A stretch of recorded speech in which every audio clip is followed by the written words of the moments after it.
नमस्कार, आपण पाहत आहे भांडाफोड न्यूज। एका दमात भ्रष्टाचारी कोमात, सोशल मीडिया, कर्जबाजारी, गुन्हेगारी, सट्टेबाजी, चोरी, मटका, जुगार, दारू, सावकारशाही, न्यायाच्या प्रतीक्षेत प्रशासन। भांडाफोड न्यूज, एका दमात भ्रष्टाचारी कोमात।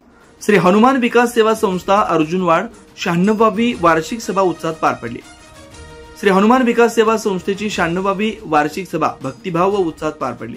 कार्यक्रमाची सुरुवात श्री हनुमान फोटो पूजनाने झाली। हे पूजन श्री रंगराव चंद्रप्पा झांबरे यांच्या हस्ते करण्यात आलं। संस्थेच्या वतीने श्री गुंडू पांडू कदम यांना नवीन ट्रॅक्टर खरेदीसाठी मदत करण्यात आली। या ट्रॅक्टरचं पूजन श्री प्रकाश रामचंद्र महाडिक यांच्या हस्ते झालं। सभेच्या अध्यक्षपदी सौ विद्याराणी धनंजय मोरे यांची निवड करण्यात आली। त्यांचे सूचक श्री गजानन महादेव करे होते आणि अनुमोदन श्री शरद धनपाल चौगुले यांनी केले। सभासदांचं स्वागत अध्यक्ष सौ मोरे यांनी केलं, तर आभार प्रदर्शन श्री नंदकुमार बापूसो पाटील यांनी केलं। संस्थेच्या सामाजिक व शेती सहाय्यक उपक्रमांचं सर्वत्र कौतुक होत असून संस्था गावाच्या सर्वांगीण विकासासाठी कार्यरत आहे।